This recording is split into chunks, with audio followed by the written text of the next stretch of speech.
যেই মানুষগুলো দুনিয়ায় তার সময়কে অহেতুক কর্মকাণ্ডে ব্যয় করেছে, গুনার কাজে ব্যয় করেছে, ভালো কাজ করে নাই, ইবাদত করে নাই, আল্লাহ তাআলা দুনিয়ায় সম্পদ দিয়েছে কিন্তু সম্পদগুলোকে ভালো কাজে ব্যয় করে নাই, ওই মানুষটা মৃত্যুর পরে আল্লাহ তাআলার কাছে ফরিয়াদ করে বলবে, রব্বি লাউলা আখখারতানি ইলা আজালিন করিব ফাআসসাদদাক ওয়া আকুম মিনাস সালিহিন। ও রব, যদি আমাকে সামান্য সময়ের জন্য আবার একটু অবকাশ দেওয়া হইতো, আবার যদি সামান্য সময়ের জন্য দুনিয়ায় যাওয়ার সুযোগ দেওয়া হতো, আমার রব আপনি আমাকে যেই সম্পদ দিয়েছেন এই সম্পদ থেকে আমি দান সদকা করতাম। আপনি যদি আমাকে আবার একটু সময় দিতেন রব, আমি এই সময়টা দ্বীনি কাজে ব্যয় করতাম, সৎকর্ম করতাম, নেক কাজ করতাম, এত বেশি ইবাদত করতাম, ওয়া আকুম মিনাস সালিহিন, আমি সৎ কর্মশীলদের অন্তর্ভুক্ত হয়ে যাইতাম। বলেন তো ওই লোকটা যতই আল্লাহ তাআলার কাছে আবেগ দরদ নিয়ে ফরিয়াদ করুক না কেন, বলেন তো একটা মুহূর্তের জন্য কি আল্লাহ তাআলা তাকে দুনিয়ায় আসার সুযোগ দিবে নাকি?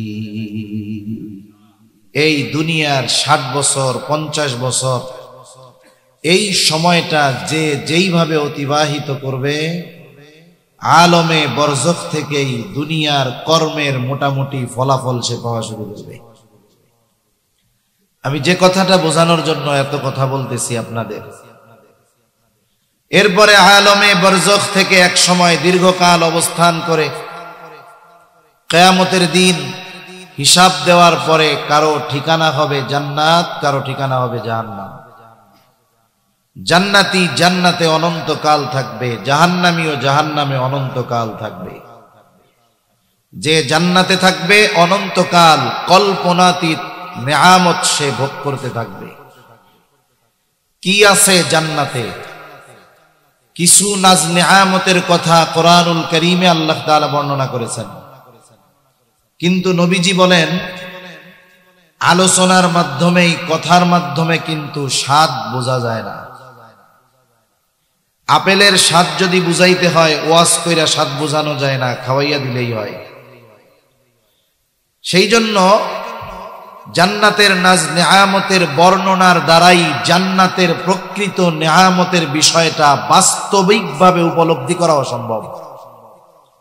এজন্য হাদিসে কুদসির ভিতরে আসছে, আল্লাহ তাআলা বলেন, রাসূলুল্লাহ সাল্লাল্লাহু আলাইহি ওয়াসাল্লাম বলেছেন, আল্লাহ তাআলা বলেন, আ'আদতু লিইবাদিয়াস সালিহিন মা লা আইনুন রাআত ওয়ালা উযুনুন সামিআত ওয়ালা খাতারা আলা কলবি বাশার।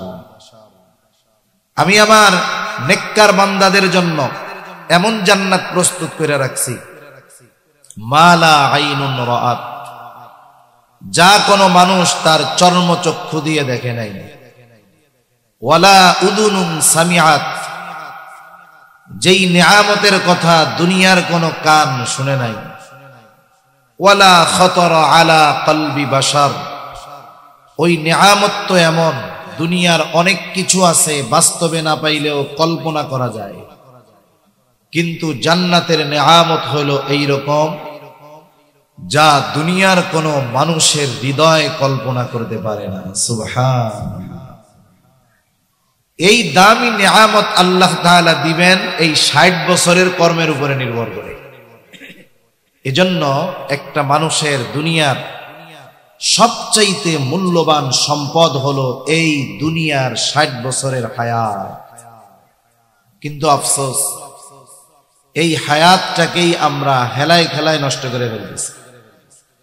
কেউ আসছেন দ্বীনি কথা শুনতেছেন, কেউ বা বলতেছেন বলবেন, আর কেউ বা এই সুযোগ থাকার পরেও আশেপাশে ঘুরতেছে, কোনো চিন্তা ভাবনা নাই। আল্লাহ সুবহানাহু ওয়া তাআলা আমাদের সকলকে সময় নামক এই মহা মূল্যবান সম্পদের পরিপূর্ণ কদর মূল্যায়ন করার তৌফিক আল্লাহ দান করেন। সকলে বলি আমিন। অগণিত দুরুদ ও সালাম সাইয়্যিদুল আম্বিয়া আশরাফুল আম্বিয়া খাতামুল আম্বিয়া ইমামুল মুরসালিন রাহমাতুল লিল আলামিন মুহাম্মাদুর রাসূলুল্লাহ সাল্লাল্লাহু আলাইহি ওয়াসাল্লামের উপর আমি আপনাদের খেদমতে পবিত্র কোরআনুল কারীমের কয়েকটা জায়গা থেকে তিলাওয়াত করেছি। রাসূল আকরাম সাল্লাল্লাহু আলাইহি ওয়াসাল্লামের অগণিত হাদিস থেকে একটা হাদিস ও আরেকটা হাদিসের অংশ পাঠ করেছি।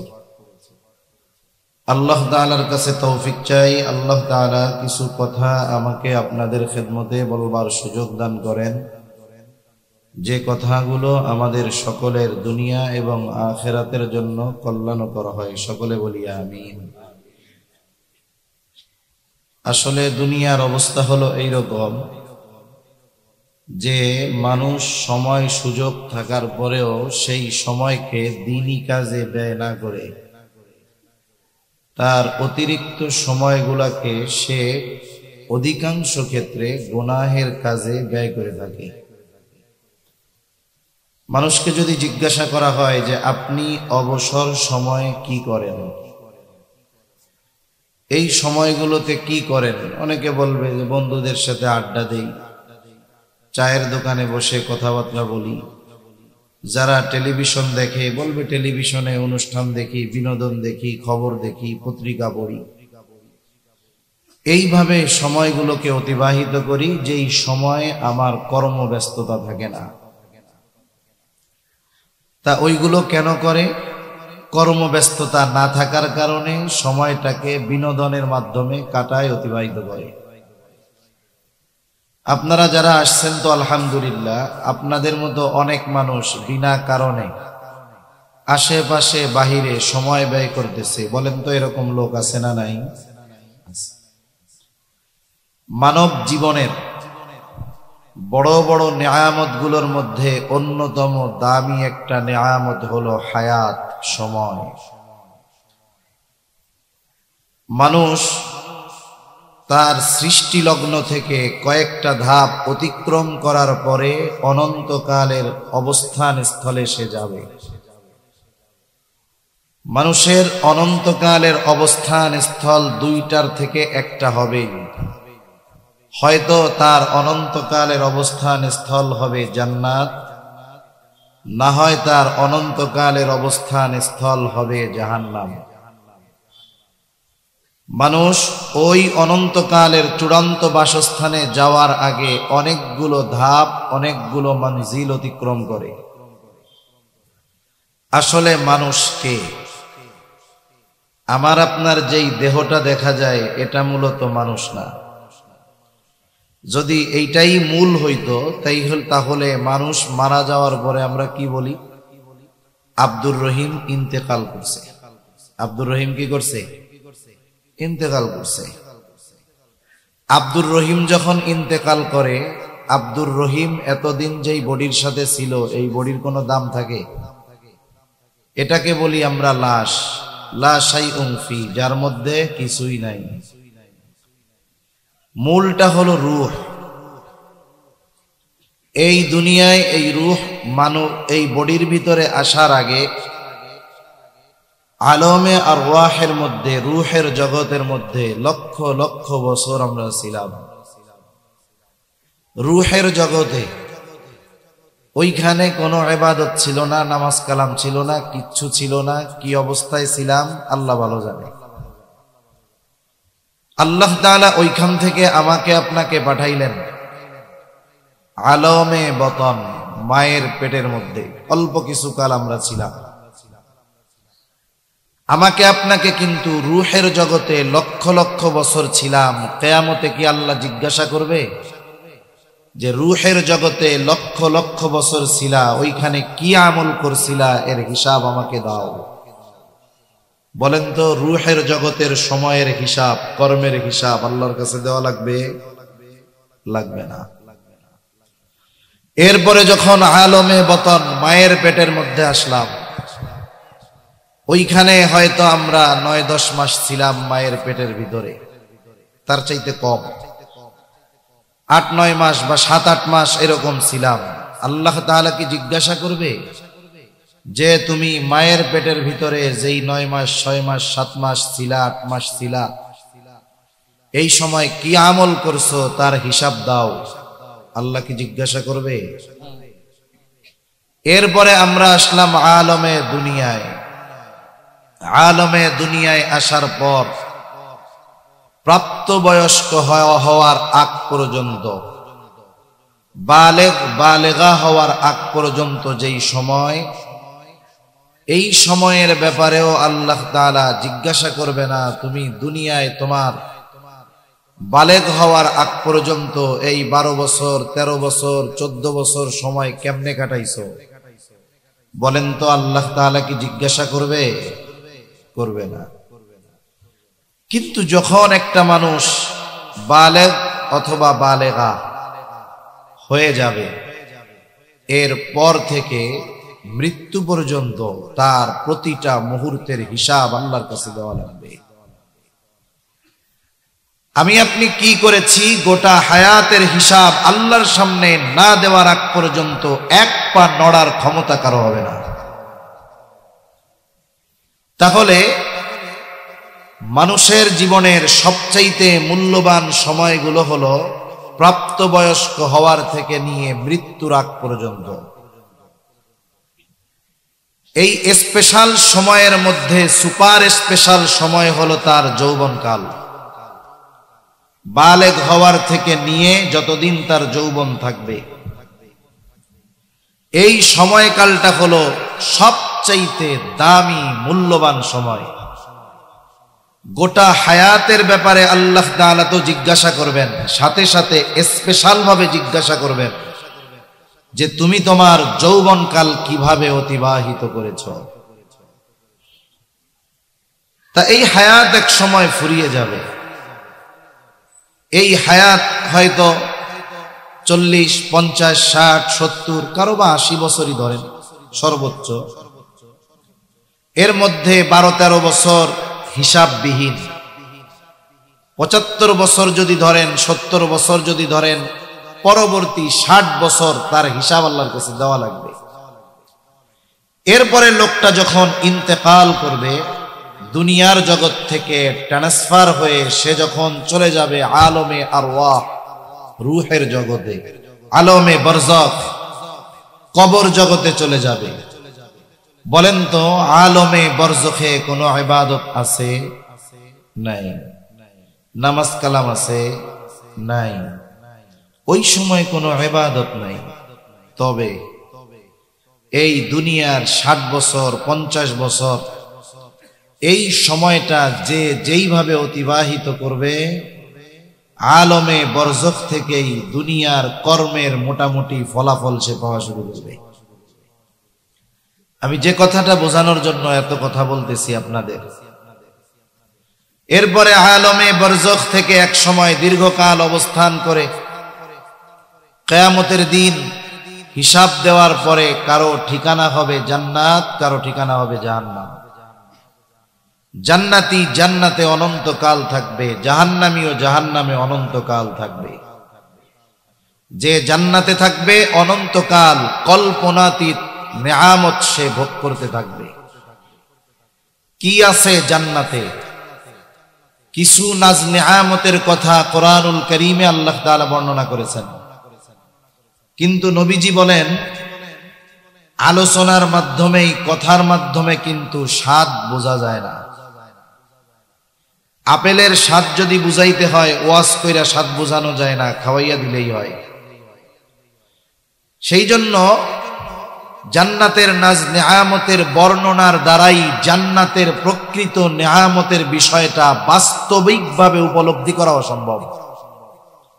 এজন্য হাদিসে কুদসির ভিতরে আসছে, আল্লাহ তাআলা বলেন, রাসূলুল্লাহ সাল্লাল্লাহু আলাইহি ওয়াসাল্লাম বলেছেন, আল্লাহ তাআলা বলেন, আ'আদতু লিইবাদিয়াস সালিহিন মা লা আইনুন রাআত ওয়ালা উযুনুন সামিআত ওয়ালা খাতারা আলা কলবি বাশার।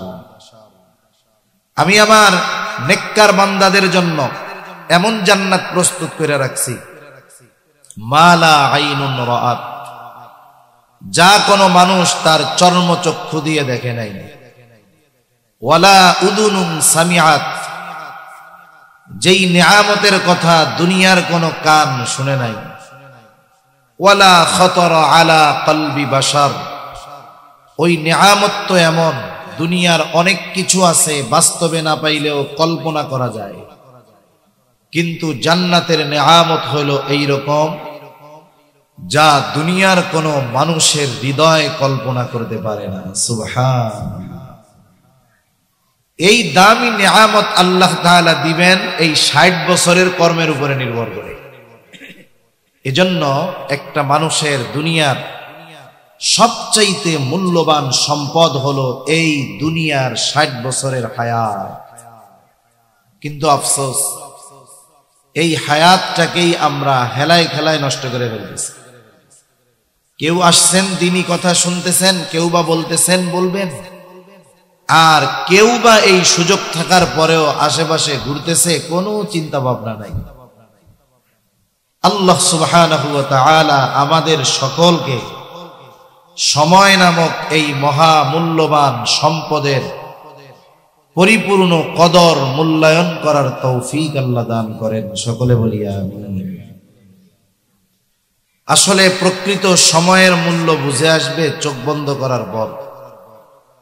কিছু জিনিস আছে শেষ হওয়ার আগে যদি বুঝে আসে ওইটা কাজে লাগে, আর যদি শেষ হয়ে যাওয়ার পরে মূল্য বুঝে আসে আফসোস হয়, তবে কাজে লাগে না। যে মানুষগুলো দুনিয়াতে সময়ের কদর করলো না, সময়টাকে পাপের কাজে, গুনার কাজে, আড্ডায়, চায়ের দোকানে বেহুদা কাটায়া দিল, আমার কথা না, কোরআনুল কারীমের কথা, আল্লাহ তাআলার কথা, ওই মানুষগুলোর সময় তথা হায়াত যখন ফুরিয়ে যাবে, মৃত্যুবরণ করবে, সে এই হায়াতের জন্য আফসোস করবে, কিন্তু তার করার কিছু থাকবে না। সে আল্লাহ তাআলার কাছে ফরিয়াদ করবে একটু সময়ের জন্য, যে আল্লাহ আমার আর একটু সময় দেন, একটু দুনিয়ায় যাইতে দেন, তখন তো সময়ের মূল্য বুঝি নাই আল্লাহ, এইবার গিয়ে আমি সময়ের কদর করব। কি বলবে? আল্লাহ তাআলা বলেন, ফায়াকুলা রব্বি লাউলা আখখারতানি ইলা আজালিন করিব فأصدق وأكن من الصالحين। যেই মানুষগুলো দুনিয়ায় তার সময়কে অহেতুক কর্মকাণ্ডে ব্যয় করেছে, গুনার কাজে ব্যয় করেছে, ভালো কাজ করে নাই, ইবাদত করে নাই, আল্লাহ তাআলা দুনিয়ায় সম্পদ দিয়েছে কিন্তু সম্পদগুলোকে ভালো কাজে ব্যয় করে নাই, ওই মানুষটা মৃত্যুর পরে আল্লাহ তাআলার কাছে ফরিয়াদ করে বলবে, রব্বি লাউলা আখখারতানি ইলা আজালিন করিব ফাআসসাদদাক ওয়া আকুন মিনাস সালিহিন। ও রব, যদি আমাকে সামান্য সময়ের জন্য আবার একটু অবকাশ দেওয়া হইতো, আবার যদি সামান্য সময়ের জন্য দুনিয়ায় যাওয়ার সুযোগ দেওয়া হতো, আমার রব আপনি আমাকে যেই সম্পদ দিয়েছেন এই সম্পদ থেকে আমি দান সদকা করতাম, আপনি যদি আমাকে আবার একটু সময় দিতেন রব, আমি এই সময়টা দ্বীনি কাজে ব্যয় করতাম, সৎকর্ম করতাম, নেক কাজ করতাম, এত বেশি ইবাদত করতাম, ওয়া আকুম মিনাস সালিহিন, আমি সৎ কর্মশীলদের অন্তর্ভুক্ত হয়ে যাইতাম। বলেন তো, ওই লোকটা যতই আল্লাহ তাআলার কাছে আবেগ দরদ নিয়ে ফরিয়াদ করুক না কেন, বলেন তো একটা মুহূর্তের জন্য কি আল্লাহ তাআলা তাকে দুনিয়ায় আসার সুযোগ দিবে নাকি? এক মুহূর্তের জন্য আসতে পারবে না। এজন্য আমরা আমাদের সময়ের কদর মূল্যায়ন করব, ইনশাআল্লাহ করব তো? আল্লাহ তৌফিক দান করুক। যারা সময়ের মূল্য বুঝে না এদেরকেও বুঝবার তৌফিক আল্লাহ দান করুক। আমি যেই আয়াতগুলো আপনাদের খেদমতে তিলাওয়াত করেছি, কিছু গুরুত্বপূর্ণ কথা বলার জন্য। কারণ দুনিয়া অতি দ্রুত মানব সভ্যতার চূড়ান্ত অধঃপতনের দিকে ধাবিত হচ্ছে। মানব সভ্যতা চূড়ান্ত ধ্বংসের দিকে ধাবিত হচ্ছে। হয়তো সেই ধ্বংসের শুরু আমার আপনার ঘর থেকেই হতে পারে। যেই অবস্থা, যেই পরিণতি আমরা দেখতেছি, যে হয়তো অচিরেই মানব সভ্যতার ধ্বংস শুরু হয়ে যাবে। এই সভ্যতার ধ্বংস পারমাণবিক বোম মেরে করা হবে তা না। যেই পদ্ধতিতে সভ্যতাকে ধ্বংস করার অপচেষ্টা চলতেছে ওটা পারমাণবিক বোমার চাইতেও ভয়ঙ্কর। একটা জাতিকে যদি ধ্বংস করতে হয়, একটা জাতিকে যদি নৈতিকতার একেবারে সর্বনিম্ন স্তরে পৌঁছিয়ে দিতে হয়, অনৈতিকতাকে যদি প্রচার প্রসার করতে হয়, মানবিকতাকে যদি ধ্বংস করতে হয়, যেই বিষয়গুলো নষ্ট করে দেওয়ার দরকার, এর মধ্যে অন্যতম হলো দুইটা জিনিস। একটা হলো ওই জাতির শিক্ষা ব্যবস্থা, আর একটা হলো ওই জাতির সভ্যতা, সংস্কৃতি, কালচার।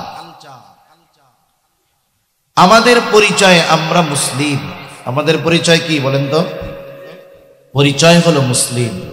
আমরা মুসলিম জাতি। আমাদের নাম রাখা হয়েছে মুসলমান।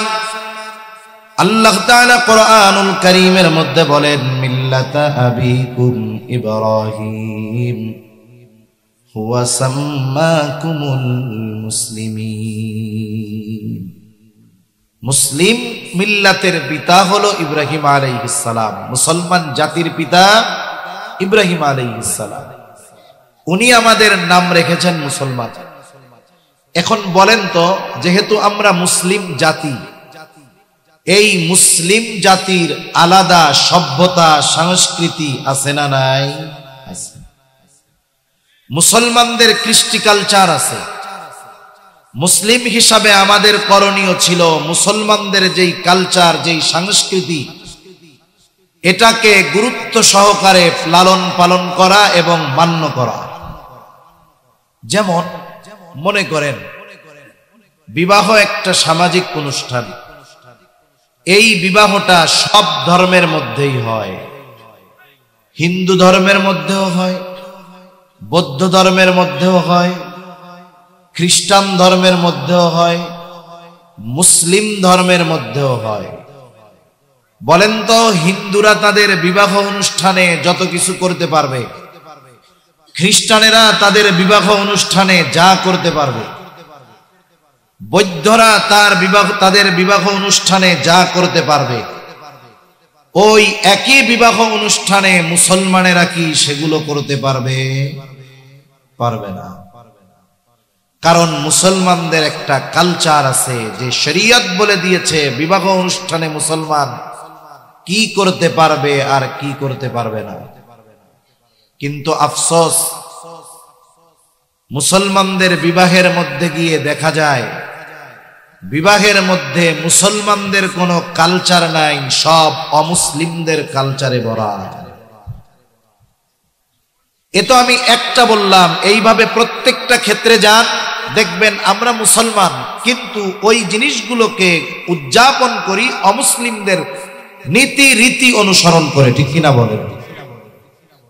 আমাদের পোশাকে, আমাদের কথায়, আমাদের চালচলনে, আমাদের স্বভাব চরিত্রে, আমাদের সমাজে, আমাদের দেশে, আমাদের প্রতিষ্ঠানে, সব জায়গায় মুসলিম কালচার, মুসলিম জাতির সংস্কৃতি কালচারকে বাদ দিয়ে প্রত্যেকটা জায়গায় অমুসলিমদের রীতি নীতি, কালচার, সভ্যতাকে ব্যাপকভাবে আমল করা হয়, কর্মে পরিণত করা হয়। ঠিক কিনা বলেন? যেমন আপনাদের এটা একটা প্রতিষ্ঠান, আমি এমনি উদাহরণ দিয়ে বলতেছি। আমাদের দেশে 92% মুসলমান। আমাদের শিক্ষা ব্যবস্থা, স্কুল হোক আর মাদ্রাসা হোক, এই জেনারেল শিক্ষায়ও যারা পড়াশোনা করে 92% মুসলমানের সন্তানেরাই পড়ালেখা করে। ঠিক না? উচিত ছিল মুসলিম হিসাবে প্রত্যেকটা শিক্ষা প্রতিষ্ঠানের শিক্ষা ব্যবস্থা এটা ইসলামের আলোকে গড়ে উঠবে, এর ফাউন্ডার হবে, ভিত্তি হবে ইসলামের উপরে। অথচ আফসোসের ব্যাপার, এই 92% মুসলমানের দেশে মুসলমানের সন্তানেরা যেখানে লেখাপড়া করে, ওই লেখাপড়াগুলোর ভিত্তি স্থাপন হচ্ছে ঈমানের শিক্ষার উপরে। ঠিক কিনা বলেন? আজকে আমাদের প্রাইমারি স্কুলগুলো থেকেই আমাদের সন্তানদেরকে নাস্তিক্যবাদ আর ধর্মহীনতার দিকে ধাবিত করার অপচেষ্টা একটা সমাজ, একটা গোত্র, একটা গোষ্ঠী চালিয়ে যাচ্ছে। আফসোসের ব্যাপার হলো ওই ঘৃণিত বিষয়গুলাকে আমরা শিক্ষা মনে করে গুরুত্ব সহকারে গ্রহণ করতেছি। আফসোস, এই গতিতে যদি চলতে থাকে তাহলে আমাদের পরিণতি বড় খারাপ হয়ে যাবে। এখন আসেন, একটা জাতিকে যদি ধ্বংস করতে হয়, ওই জাতির প্রথমত দুইটা জিনিসকে ধ্বংস করতে হয়। এক নাম্বার, ওই জাতির কালচার। এখন আমরা মুসলমান, আমাদের যেই সভ্যতা, সংস্কৃতি, কালচার থেকে আমরা অনেক দূরে। আমাদের পারিবারিক অনুষ্ঠান, রাষ্ট্রীয় অনুষ্ঠান, রাজনৈতিক অনুষ্ঠান, প্রাতিষ্ঠানিক অনুষ্ঠান, কোন জায়গায় ইসলামী সভ্যতা, সংস্কৃতি, কালচার নাই, বরং অমুসলিমদের কালচারে পুরোটাই ভরপুর। ঠিক কিনা বলেন? মনে করেন একটা কলেজ বা স্কুলের পুনর্মিলনী হবে,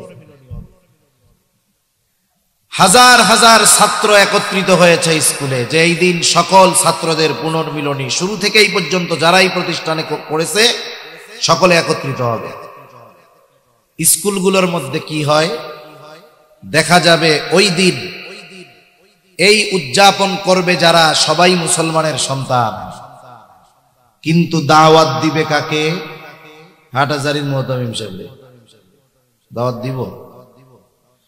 দাওয়াত দিবে ঢাকা থেকে বড় ব্যান্ড শিল্পীকে, দাওয়াত দিবে এদেশের বড় সেলিব্রিটি, যার মাধ্যমে লক্ষ তরুণ গোনার দিকে ধাবিত হচ্ছে, তাকে দাওয়াত দিবে যারা এসে নর্তকী নাচ দেখাবে তাদেরকে। পুনর্মিলনীতে সমস্যা ছিল না, এই অনুষ্ঠান নিয়ে আমার কোনো প্রশ্ন নাই, কথা নাই, সকলে একসাথে আসবে, দেখা হবে, কুশল বিনিময় হবে, ভালো ব্যাপার। মুসলমানের সন্তান যদি এই বিষয়টা এমন করত, এই পুনর্মিলনীতে পুরুষও আসবে, নারীরাও আসবে, নারীদের জন্য আলাদা ব্যবস্থা করলো, পুরুষের জন্য আলাদা, নারীরা পর্দার অন্তরালে থাকলো, পুরুষের সম্মুখীন হলো না, নারীদের সাথে যারা একসাথে পড়ছে দেখা হলো, কুশল বিনিময় হলো, ছেলে যারা তাদের দেখা হলো, কুশল বিনিময় হলো, আমরা একত্রিত হইলাম। কি করা যায়? আমরা এক কাজ করি, টাকা পয়সা উঠিয়ে এই গানের শিল্পীকে না এনে আমরা বাংলাদেশের দুইজন প্রখ্যাত কারি সাহেবকে নিয়ে আসি, যারা আমাদের কোরআনের তিলাওয়াত শুনিয়ে আমাদের হৃদয়কে শীতল করবে। সঙ্গীত শুনতে মন চায়, যারা সুস্থ সংস্কৃতির প্রচার প্রসারে ইসলামী সঙ্গীত, ধর্মীয় নাশিদ শোনায়, তাদের দুই একজনকে আমরা ইনভাইট করি।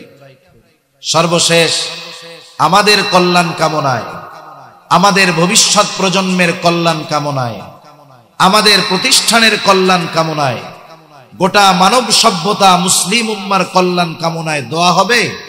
সর্বশেষ এই দোয়ার জন্য হাটহাজারীর মুহতামিম সাহেব দামাত বারাকাতুহুমুল আলিয়াকে দিয়ে দোয়া করে অনুষ্ঠানটা শেষ করে দেই।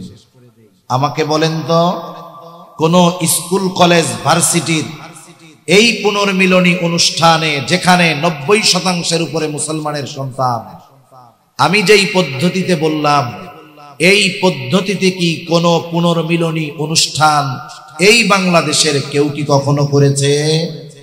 করে নাই। তার মানে বোঝা গেল এখানে ইসলামী সংস্কৃতি সভ্যতার কোনো অস্তিত্বই নাই, বরং পশ্চিমা কালচার, অমুসলিমদের কালচার, এটাকে গ্রহণ করে মুসলমানের সন্তানেরা তাদের সব ধরনের অনুষ্ঠান পরিচালনা করে। এটা বাস্তব যে মুসলমানদের থেকে মুসলমানদের যেই কালচার, সংস্কৃতি, এটা উঠায় নিয়ে গেছে তারা। এইবার আসেন দ্বিতীয় বিষয়, যার দ্বারা মুসলিম উম্মাহকে ধ্বংস করা যাবে, জাতিকে ধ্বংস করা যাবে, সেটা হলো ওই জাতির মৌলিক শিক্ষা ব্যবস্থাকে ধ্বংস করে দাও। বলেন তো, মুসলিম হিসাবে আমাদের জন্য জ্ঞান শিক্ষা করা জরুরি নাকি জরুরি না? জরুরি। আমাদের জন্য মূলত মুসলিম হিসাবে প্রত্যেকটা মুসলমানের জন্য দ্বীনি ইলম শিক্ষা করা এটা ফরজ। আমাকে একটু বলেন, বাংলাদেশের কোন স্কুল আছে, বাংলাদেশের কোন কলেজ আছে, বাংলাদেশের কোন ভার্সিটি আছে যেখানে মুসলমানের সন্তানদের মৌলিক তথা যেই পরিমাণ ইলমে দ্বীন শিক্ষা করা ফরজ? আমাকে একটু দেখান। সাধারণ প্রাইভেট বা নতুন ইসলামিক স্কুল ওগুলোর হিসাব আলাদা। সাধারণ যেই শিক্ষা ব্যবস্থা, আমাকে একটা প্রতিষ্ঠান দেখান হুজুর, এই স্কুলের মধ্যে স্পেশাল ভাবে গভর্নমেন্টের তরফ থেকে এই প্রাইমারি স্কুলে ফরজ পরিমাণ ইলমে দ্বীন শেখার ব্যবস্থা করা হয়েছে। আমি চ্যালেঞ্জ দিয়ে বলতে পারি, বাংলাদেশের একটা প্রাইমারি স্কুলে আপনি দেখাতে পারবেন না। তার মানে আমরা মুসলিম হিসাবে যেই শিক্ষা আমাদের জন্য ফরজ ছিল, সেই শিক্ষাই আমাদের সন্তানেরা যেই প্রতিষ্ঠানে পড়ে, মুসলমানের সন্তানদের যেই শিক্ষা অর্জন করা ফরজ ছিল, সেই শিক্ষা তো অর্জন করার কোনো ব্যবস্থাই নাই। বরং মুসলমানের সন্তানদেরকে এমন শিক্ষা দেওয়া হচ্ছে যাতে ও স্কুল কলেজ থেকে পাশ করে বের হওয়ার পরে ওর মধ্যে মুসলমানিত্বর কিছু না থাকে। ঠিক কিনা বলেন? এভাবেই পাঠ্যপুস্তক প্রণয়ন করা হচ্ছে, এভাবেই পাঠ্যপুস্তক প্রণয়ন করা হচ্ছে, শিক্ষা ব্যবস্থাকে ঢেলে সাজানো হচ্ছে। আমি আপনি কি মনে করতেছি জানি না, আপনারা যতটুক শুনতেছেন, যতটুক বুঝতেছেন, অবস্থা ওর চাইতে লক্ষ কোটি গুণ বেশি খারাপ। আমরা দেখতেছি শুধু উপরের কিছু বিষয়, কিন্তু অভ্যন্তরীণ পরিণতি কতটা খারাপ। এখন থেকে যদি মুসলিম উম্মাহ সোচ্চার না হয়, আজ থেকে 20, 40, 50 বছর পরে যখন আপনারা থাকবেন না, আমরা থাকবো না, আগামী প্রজন্ম ইসলাম শূন্য হয়ে যাবে। আমি আপনাদের যদি জিজ্ঞাসা করি, এই জামানায় এই সময় এমন কিছু দৃশ্য আমি আপনি সচরাচর দেখি, যেই দৃশ্যগুলো 20 বছর 30 বছর আগে আমরা কল্পনাও করতাম না। এমন অনেক কিছু এই জামানায় আমরা দেখি কি দেখি না? শুধু দেখি, বিষয়টা নিয়ে কিছু মনেও করি না। যেমন আপনারা মুরব্বীরা তো আছেন কিছু, আপনারা কি আপনাদের যৌবনকালে শুনছেন ছেলে আর মেয়ের মধ্যে বন্ধুত্ব হয়? শুনছেন নি মুরব্বীরা? ছেলে আর মেয়ের মধ্যে বিবাহ হয়, কিন্তু বিবাহ বহির্ভূত বা বিবাহ পূর্বক বন্ধুত্বের কোনো সম্পর্ক ছেলে আর মেয়ের মধ্যে হয়, এটা আপনাদের সময় ছিল না? নাকি ওই সময় চিন্তা করছেন এখন নাই, বুড়াকালে গিয়া দেখব? এই কল্পনা করছেন কখনো? আপনারা চিন্তাও করেন নাই যে ছেলে আর মেয়ে বন্ধুত্ব হতে পারে। ওই সময়টা তো এমন ছিল, এমনিই যদি একটা ছেলে একটা মেয়ের সাথে প্রয়োজনীয় কোনো কথা বলতো, সমাজের মধ্যে শৃঙ্খলা এতটা ছিল, একটা ছেলে একটা মেয়ের সাথে এমনি প্রয়োজনে কথা বলছে, অপ্রয়োজনীয় কোনো কথা নয়।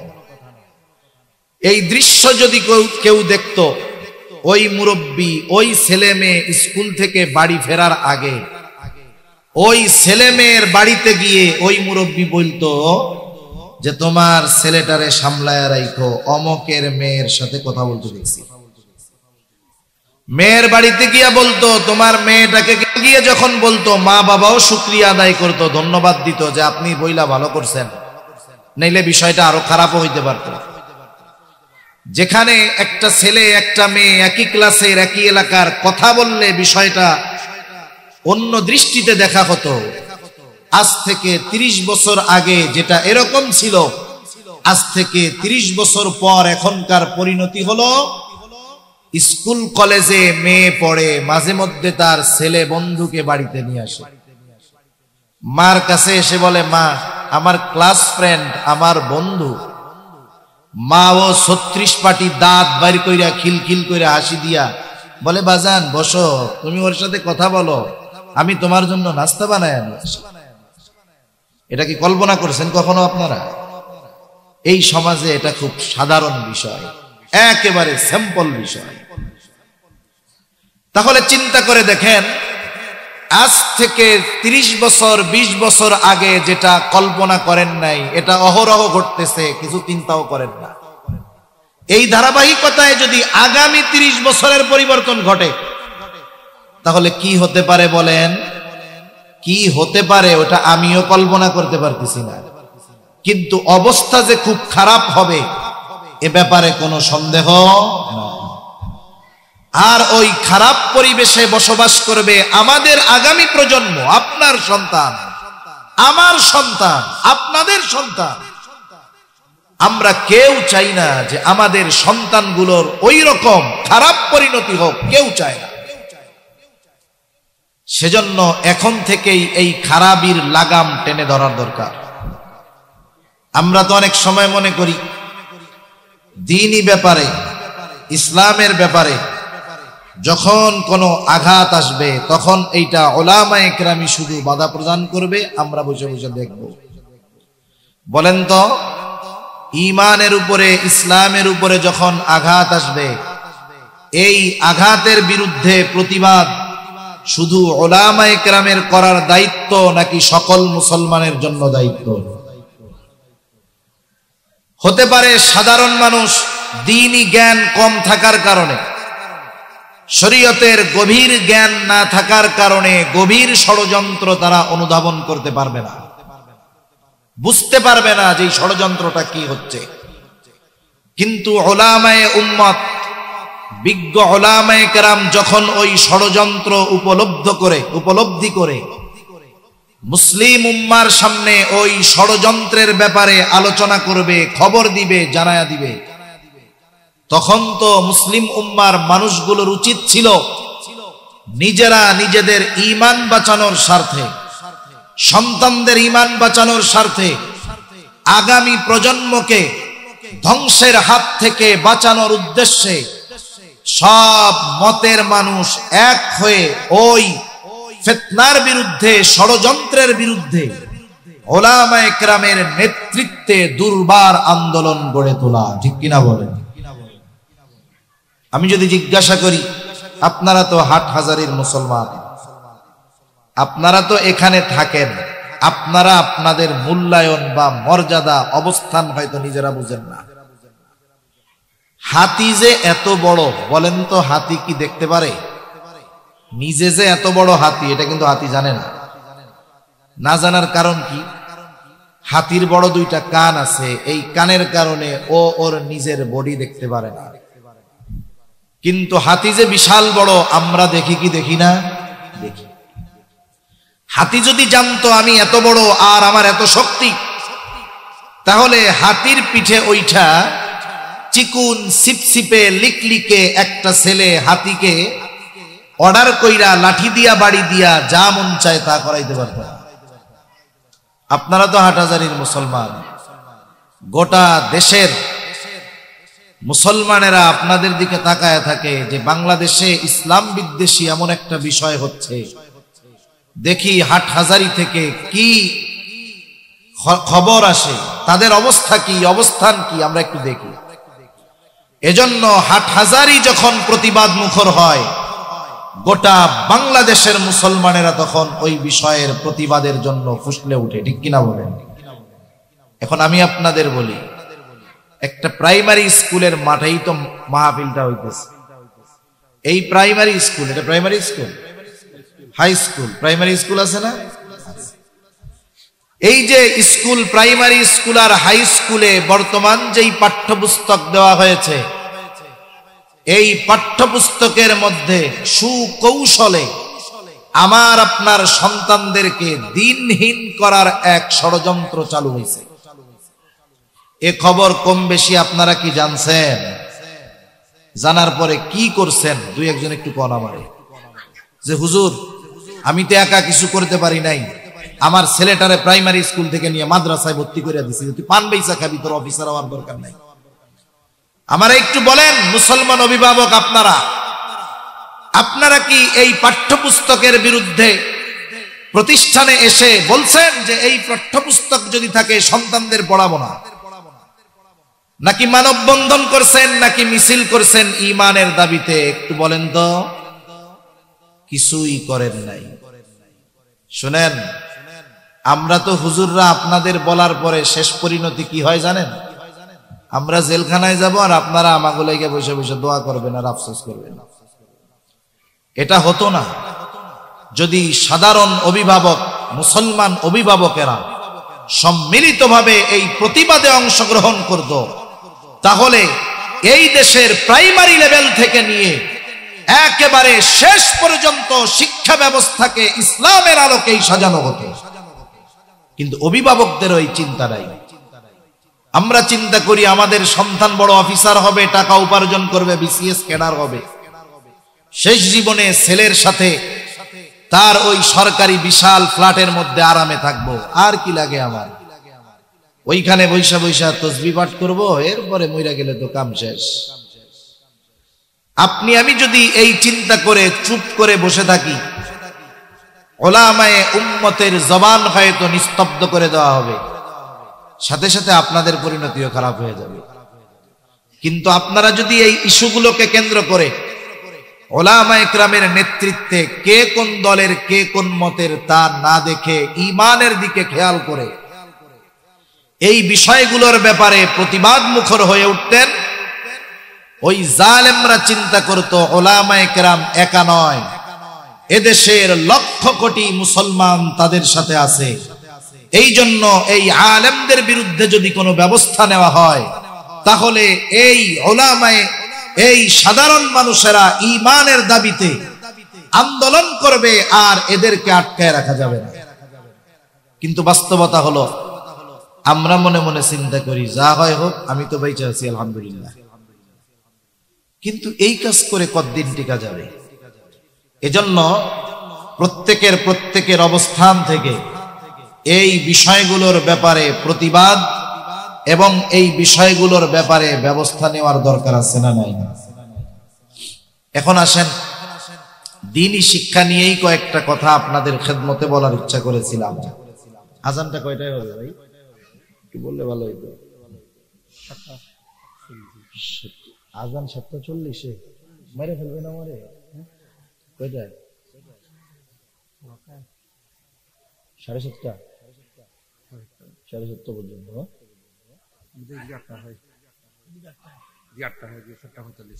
7:45 নামাজ। আচ্ছা, 7:30 পর্যন্ত করবো। এখন আসেন, একটা জাতিকে যদি ধ্বংস করতে হয় তাহলে ওই জাতির কয়টা জিনিস ধ্বংস করতে হবে একটু জোরে বলেন তো? 2টা জিনিস মনে রাখবেন এগুলা।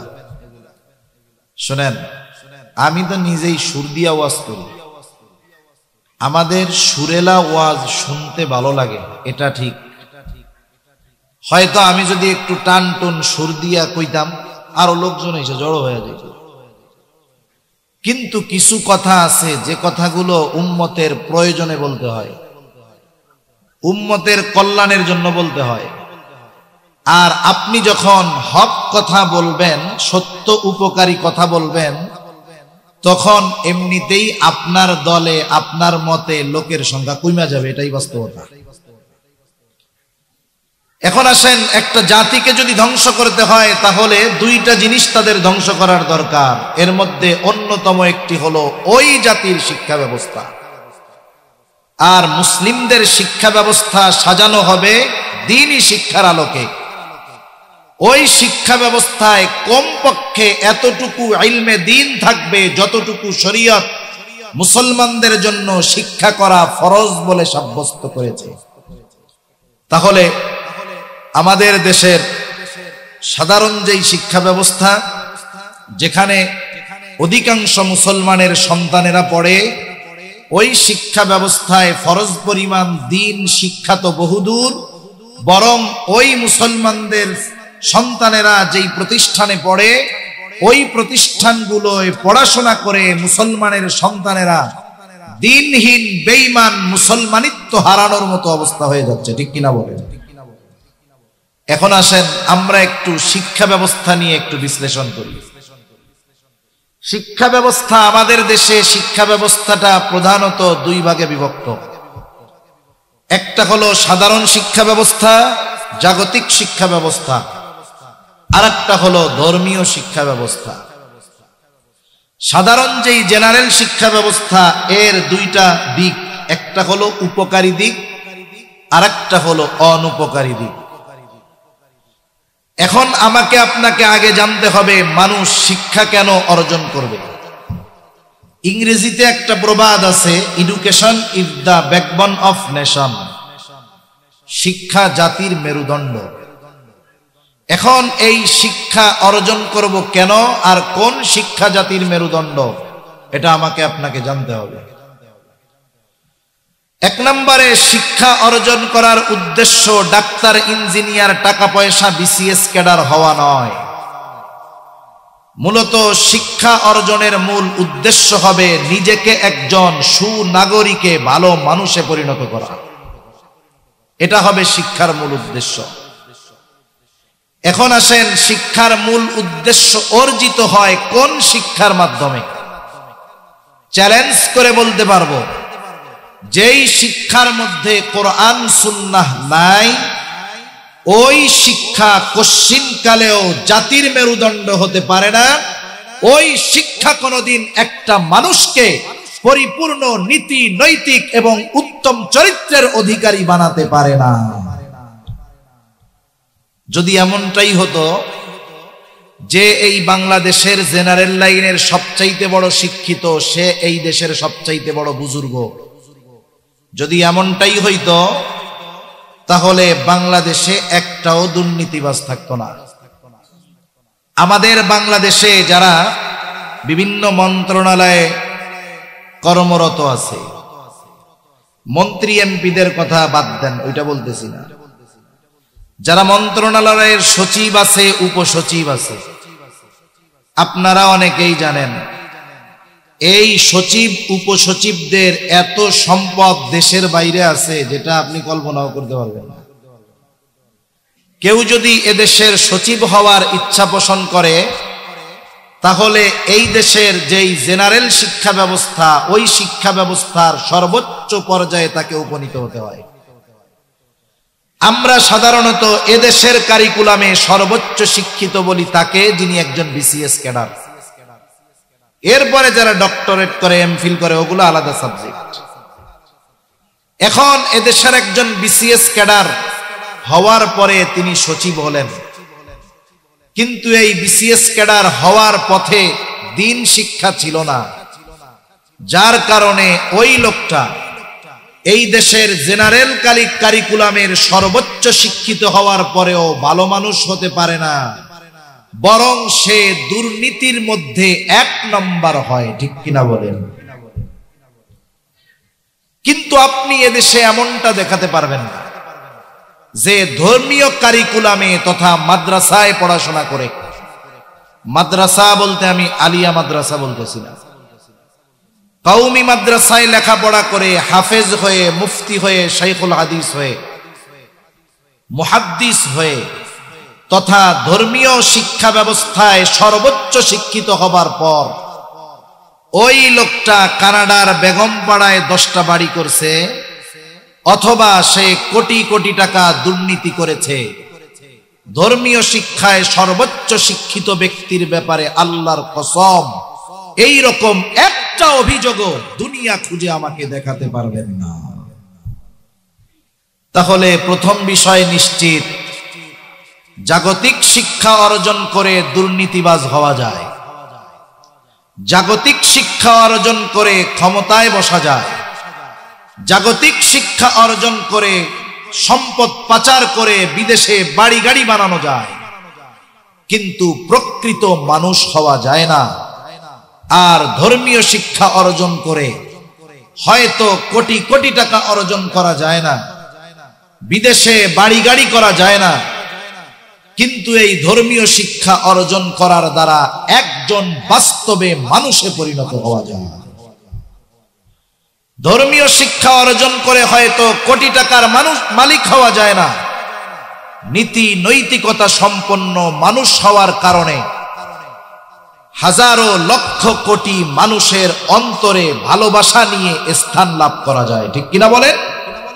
লক্ষ কোটি মানুষের দোয়া পাওয়া যায়। এজন্যে প্রথমত শিক্ষার যেই উদ্দেশ্য, সেই উদ্দেশ্য বর্তমান সাধারণ শিক্ষা ব্যবস্থা থেকে অর্জিত হয় না, বরং শিক্ষার মূল উদ্দেশ্য অর্জিত হয় শুধুমাত্র কেবলমাত্র ধর্মীয় শিক্ষার মাধ্যমে। এখন আপনাদের কাছে আমার প্রশ্ন, আপনারা কি আপনাদের সন্তানদের আগামী প্রজন্মকে দুর্নীতির মাধ্যমে কোটি টাকার মানুষ বানাতে চান, নাকি আসল খাঁটি মানুষ বানাতে চান? এটা সবাই চায়, সবাই আমরা চাই। কিন্তু বলেন তো, যেই ছাঁচে আপনি দিবেন আপনার সন্তান তো সেই ছাঁচেরই হবে। আপনি যদি কলা গাছ লাগাইয়া চিন্তা করেন কলাও খামো ফার্নিচারও বানাবো, কিয়ামত পর্যন্ত সম্ভব? জোরে বলেন না সম্ভব? কলা গাছ লাগিয়ে যেমন ফার্নিচার সম্ভব নয়, এই দেশের জেনারেল শিক্ষা ব্যবস্থার অবস্থা এই রকম। ওই জেনারেল শিক্ষা ব্যবস্থায় আমার আপনার সন্তানকে পড়িয়ে কলা গাছ দিয়েও হয়তো এক সময় ফার্নিচার বানানো সম্ভব হতে পারে, কিন্তু এই শিক্ষা ব্যবস্থায় সন্তানকে পড়িয়ে শিক্ষার মূল উদ্দেশ্য সুনাগরিক সৎ চরিত্র সম্পন্ন মানুষে পরিণত করা সম্ভব নয়, বরং এই শিক্ষার দিকে নিয়ে যাবে আমার আপনার সন্তানকে। কেমনে নিবে? দুই একটা উপমা উদাহরণ দিয়ে আমি আলোচনা শেষ করে দেব। তাহলে জাগতিক শিক্ষার দুইটা দিক, একটা দিক হলো উপকারী আর একটা দিক হলো অনুপকারী। উপকারী অনুপকারী, উপকারীটা থাক, আগে অনুপকারীর বিষয়টা শুনি। অনুপকারী কি ক্ষতি আছে এর মধ্যে? একটা হলো ক্ষতিও নাই লাভও নাই, এটাও উপকারহীন। আর একটা হলো উপকার নাই ক্ষতি আছে, কিন্তু ক্ষতির মাত্রা এত বেশি যে সে এক সময় এই শিক্ষা অর্জন করার মাধ্যমে বেঈমান হয়ে যাওয়ার সম্ভাবনা আছে। আমার আপনার সন্তান যে যেই ক্লাসে পড়ে, ওই ক্লাসের যেই বইগুলো তাকে দেওয়া হয়, প্রত্যেকটা বইয়ের মধ্যে শুধু লেখাগুলো অধ্যায়গুলো ওইগুলো নয়, বরং বইয়ের কাভার পেজ থেকে নিয়ে ওই বইয়ের মধ্যে যতগুলো ছবি আছে ওই বইয়ের নামটা পর্যন্ত আমার আপনার সন্তানকে শিক্ষা দেয়। ওর মধ্যে তার জন্য শিক্ষা থাকে, কত রকমের শিক্ষা, এগুলো বলতে গেলে অনেক সময় দরকার। যেমন ক্লাস 3-তে যখন ইসলাম ও নৈতিক শিক্ষা নামে একটা বই দেওয়া হলো, বইয়ের কাভার পেজের পেছনের কাভার পেজের ভেতরের অংশে একটা দুর্গা মূর্তি ছবি দিয়ে দেওয়া হলো। এটা কোনায় ছোট কইরা না, গড়ে পুরা পেজ দুইটা ছবিটা ছিল। দুই একজন দেখছেন? এই বইয়ের পেছনে যে দুর্গা মূর্তির ছবি দেওয়া হলো, এটা একটা দুইটা বইয়ে ভুলে আসছে তা নয়, অধিকাংশ বইয়ের মধ্যে এই ছবিটা আসছে। যখনই মুসলমানেরা দেখছে ইসলাম ও নৈতিক শিক্ষা বইয়ের কাভার পেজে এই ছবি, কিছুটা হলেও তো ঈমান মুসলমানের আছে, এইবার ফুসলে উঠছে। 24 ঘন্টার ব্যবধানে ওই বই আবার স্কুল থেকে ফেরত নেওয়া শুরু হয়ে গেছে।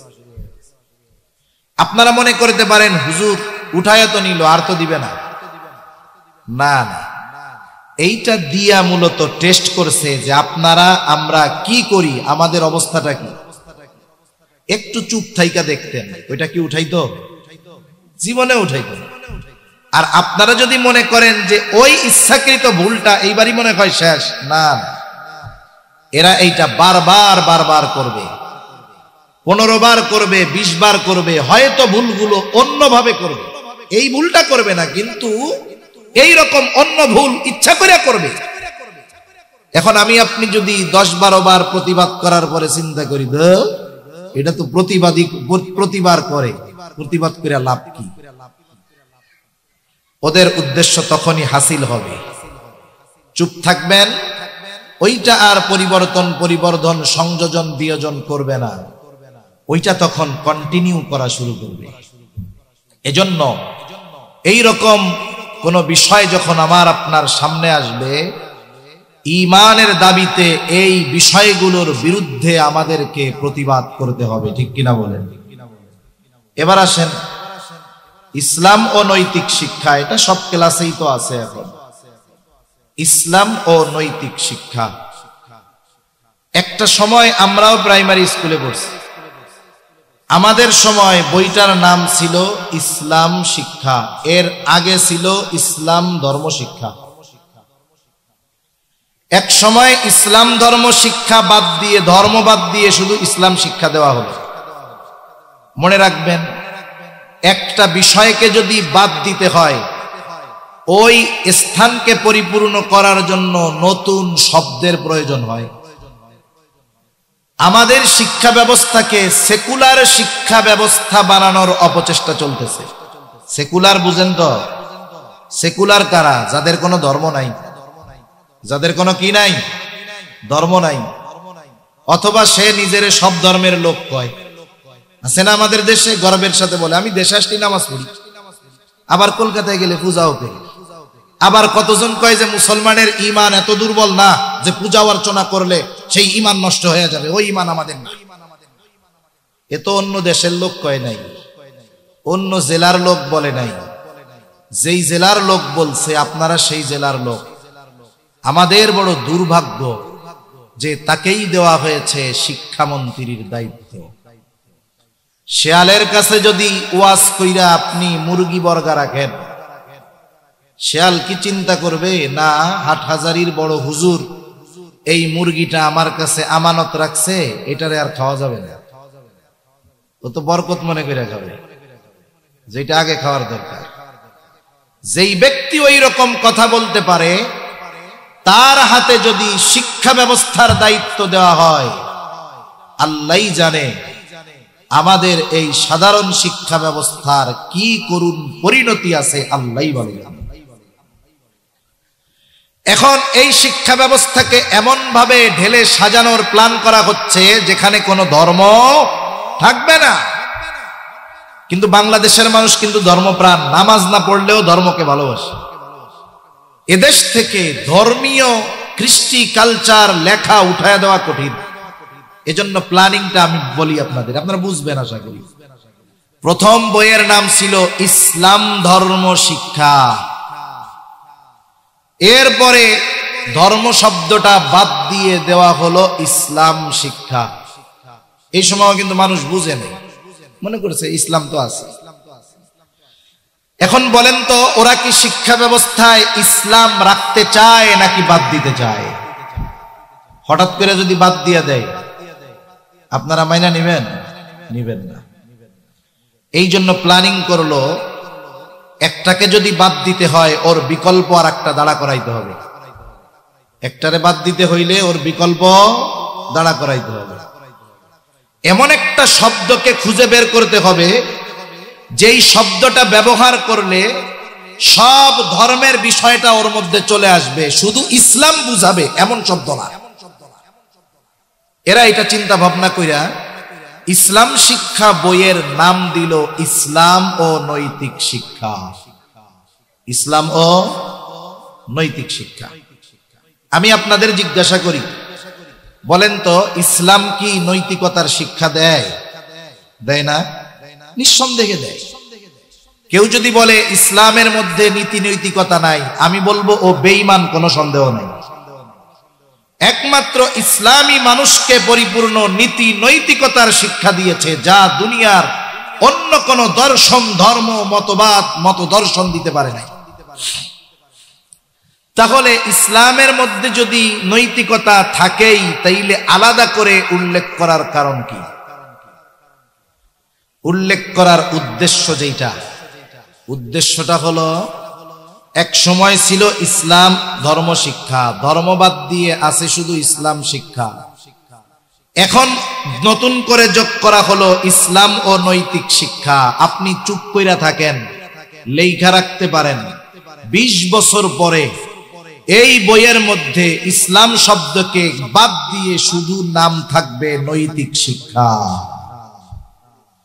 নৈতিক শিক্ষা নাম দিয়ে ওই বইটার মধ্যে সব ধর্মের নৈতিক কথাগুলো ঢুকাইয়া মুসলমানের সন্তানদেরকে সেকুলার শিক্ষা ব্যবস্থার দিকে এবং সেকুলার বানানোর জন্য অনেক দিকে আগায় দিবে, অনেক অগ্রসর করে দিবে। তার মানে ওই সময় কি হবে? ইসলাম যখন শব্দটা বাদ যাবে, বইয়ের মধ্য থেকে ইসলাম বিষয়গুলোও বাদ যাবে। ইসলাম বাদ দিয়ে শুধু নৈতিকতা শব্দ ব্যবহার করে শিক্ষা ব্যবস্থা থেকে ইসলামকে উৎখাত করার অপচেষ্টা এরা চালিয়ে যাবে। অন্যান্য সাবজেক্টে তো ইসলাম নাই, একটা বইয়ে আছে, এইটা বাদ দিতে পারলে এদের উদ্দেশ্য মোটামুটি হাসিল হয়ে গেল। এখন বলেন, জেনারেল কারিকুলামের শিক্ষা ব্যবস্থার যেই অবস্থা, ওইখানে যদি এই ধারায় চলতে থাকে, মুসলমানদের সন্তানদের ইসলাম থাকার সুযোগ আছে? আসলে সব কথা এক মজলিসে বলার মতো সুযোগও হয় না, সময়ও হয় না, অবস্থাও হয় না। একটা দুইটা কথা আপনাদের খেদমতে শুধু বললাম। আলিয়া মাদ্রাসার অবস্থা কি বলবো আর। আলিয়া মাদ্রাসার প্রত্যেকটা বই অন থেকে নিয়ে যত ক্লাস আছে, প্রত্যেকটা বইয়ের উপরে কিছু ছবি দেওয়া থাকে। দেখছেন ছবি? বইয়ের উপরে ছবি থাকে না? কি মনে করেন এমনি ছবিটা দিছে তাই? না, ওই ছবিটা, ওই বইটা যেই ক্লাসের, ওই ক্লাসের বইয়ের উপরে যেই ছবি, ওই ছবির বৈধতা প্রদান করা হয় ওই শ্রেণীর ছাত্রছাত্রীদের জন্য। যেমন দেখলাম আলিয়া মাদ্রাসার 6ষ্ঠ শ্রেণীর সংস্কৃতি শিক্ষা, শিল্প ও সংস্কৃতি শিক্ষা বই। 6ষ্ঠ শ্রেণীতে যারা পড়ে এরা কিন্তু নাবালক না। যেই মেয়েটা পড়ে ওটাও প্রাপ্তবয়স্কা, ছেলেটাও মোটামুটি প্রাপ্তবয়স্ক। কারণ একটা ছেলে 12 বছর বয়সে বালেগ হয়ে যায়। সর্বোচ্চ সময়সীমা ইংরেজি হিসাবে 14.5 বছর, আর হাদিসে আসছে 15 বছর। নবীজি 15 বছর বলছেন হাদ্দুল বুলুগ। এটা হলো চন্দ্র মাসের হিসাবে, ইংরেজি হিসাবে 14.5 বছর। ক্লাস 6 যারা পড়ে এদের বয়স হয়তো 13 না হয় 14, এরকমই হবে। এখন বলেন তো, 13-14 বছরের ছেলে মেয়ের জন্য পর্দা ফরজ নাকি ফরজ না? 13 বছরের কোন মেয়ে মাথা ঢেকে পরপুরুষের সামনে যেতে পারবে? পারবে না। এই 6 বইয়ে, মাদ্রাসার কথা বলতেছি, স্কুলের গুলো তো আরো আছে, এগুলো তো করার টাইম নেই।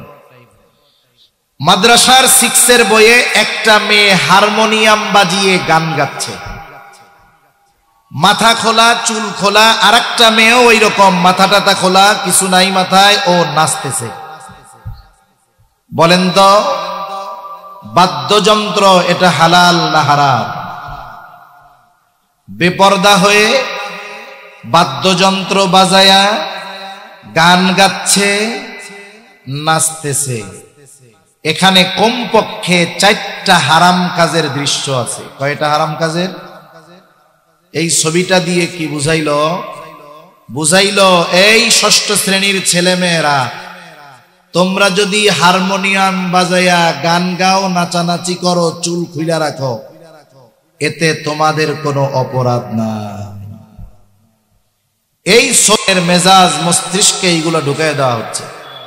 বলেন, এই ধারাবাহিকতায় যদি শিক্ষা ব্যবস্থা চলতে থাকে, তাহলে আজ থেকে 30 বছর পরে মুসলিম সভ্যতা, এই মুসলিম সমাজ কি অবস্থা হবে আপনারা নিজেরা একটু চিন্তা করবেন।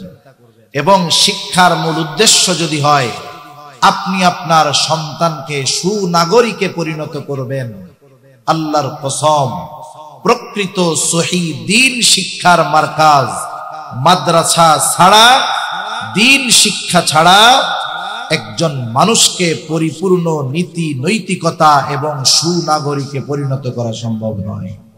আল্লাহ সুবহানাহু ওয়া তাআলা আমাদের সবাইকে কথাগুলো হৃদয় দিয়ে উপলব্ধ করার বুঝবার তৌফিক দান করুন। সকলে বলি আমিন। ওয়া আখিরু দাওয়ানা আনিল হামদুলিল্লাহি রাব্বিল আলামিন। আসসালামু আলাইকুম ওয়া রাহমাতুল্লাহি ওয়া বারাকাতুহু।